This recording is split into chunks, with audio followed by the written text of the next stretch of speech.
지난 시간에 호구가 되지 않기 위해서 우리의 행동과 생각을 조절하는 법에 대해서 이야기를 나눴어요. 못 보신 분은 1편 찾아서 보는 걸로. 자, 오늘은요. 그럼에도 불구하고 호구가 된 내 자신을 발견했을 때 어떻게 대응을 해야 될지 그 구체적인 행동 팁.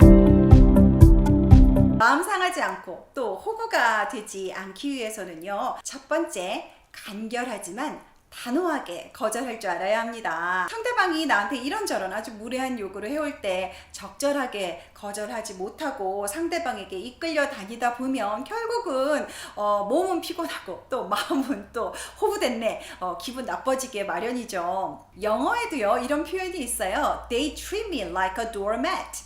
그러니까 도어맷은 그 문 앞에 이렇게 놓는 작은 매트잖아요. 이렇게 오가면서 사람들이 막 아무 생각 없이 짓밟고 다니는 그 도어맷처럼 나를 취급한다. 이게 바로 영어로 호구됐다 이런 표현이에요. 동서양을 막론하고 정말 이런 상황은 많이 생기니까 이런 표현이 생긴 거겠죠.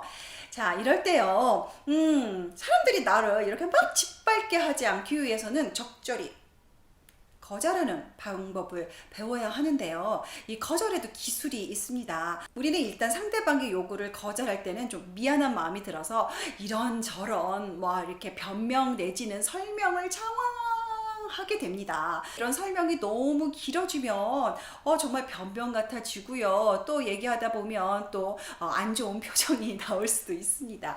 자, 그래서 재치 있게 간결하게 그 상황에 맞는 표현법을 익히는 게 중요합니다. 무척 바쁜 상황에서 누가 나에게 무엇을 부탁했을 때 정말 해드리고 싶은데 지금 제가 시간이 없네요. 다음에 해드릴게요. 다음 주에는 시간이 날 것 같은데 지금은 정말 시간이 안 되네요. 솔직한 나의 상황, 나의 심정, 또 지금의 상태를 솔직하게 이야기를 해주는 거예요. 단호하고 간결하게. 이런 방법은요. 또 우리가 또 미정원을 간다든가 또 아니면 운동을 하러 갈 때든가 할 때 우리를 이제 호갱 잡았다 생각하고 이것저것 권하는 사람들이 참 많아요. 20회는 끊어야 된다. 남들 다 그렇게 한다. 내가 원치도 않는 어떤 시술이나 뭐를 막 이렇게 강요하는 상황이 많죠.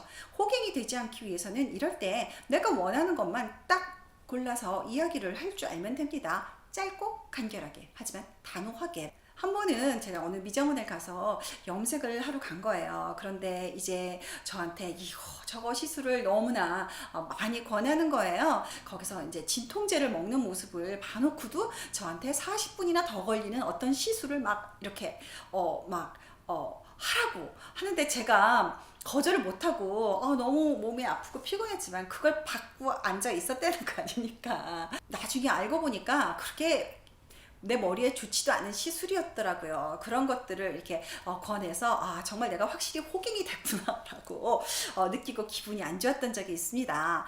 그런데 말이죠. 머리는 계속 잘할 것이고 세상에 미정원은 많습니다. 단호하고 간결하게 자기 의사 표시를 했음에도 불구하고 이런저런 요구를 하는 사람들은요. 다음에 어느 정도 선을 그으면 돼요.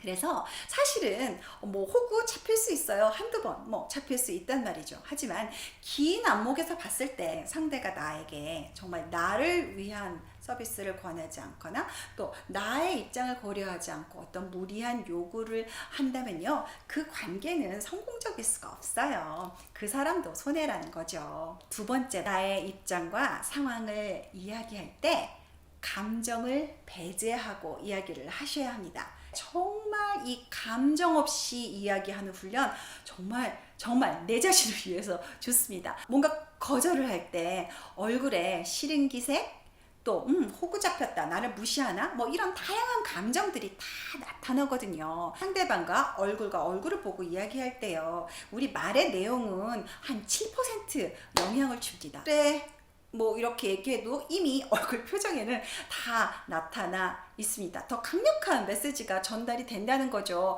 우리의 표정, 또 눈빛, 우리의 제스처 55% 차지하고요. 또 목소리 크기, 톤, 마지못해서 얘기하는지 이런 38%나 차지한다는 거죠. 좋아, 싫어, 7%밖에 안 돼요. 자, 이거 어떻게 할 거예요? 예를 들어 볼게요. 뭐 예능 프로그램에서 막 연예인들에게 막 이런저런 뭐 재미로 무리한 요구나 막 이렇게 짓궂은 장난을 하잖아요. 유재석 MC는요, 이렇게 보면 거절은 no, 못 해준다는 메시지를 전달하지만 요걸 참 잘해요. 아, 정말 제가 해드리고 싶은데, 정말 요건 좀, 그렇다. 그죠? 이러면서 상대방에게 동의를 구해요.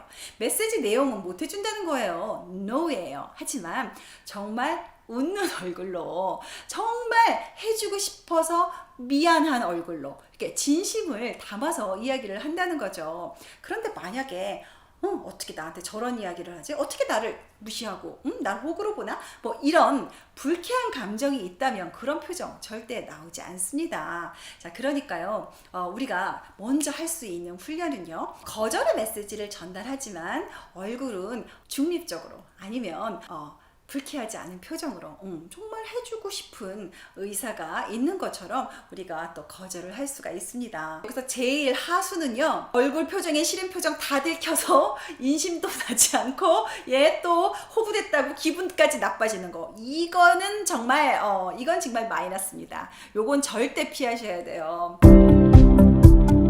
호구 탈출법, 그 비밀은 세련된 거절에 있습니다. 첫 번째, 거절의 메시지를 전달할 때는요, 간결하고 또 단호하게 메시지를 전하는 겁니다. 하지만 이때 내 표정 관리 하셔야 된다는 거 잊지 마시기 바라고요. 여러분에게 무례한 요구를 하는 사람은요, 누가 봐도 그 누구의 눈에도 무례해 보입니다. 이것은 그 사람의 인격과 평판이 걸린 문제예요. 여러분이 이런 상황에서 너무 속상해하지 않고 또 현명하고 슬기롭게 넘기는 연습과 훈련이 돼 있다면요, 여러분은 점점 더 성숙하고 또 여러분에 대한 평판은 매일매일 더 좋아질 겁니다. 자, 여러분, 오늘 제가 말씀드린 팁 기억하시면서요, 우리를 호구로 잡는 사람들을 우리의 마음의 수양의 도구로 삼아서 오히려 더 우리가 좀 성숙해질 수 있도록 한번 훈련해 보자고요. 우리는 할 수 있다니까요. 오늘 방송이 도움됐다면 구독, 좋아요 눌러주시고요. 알람 해두시면 다음 방송 놓치지 않을 수 있어요.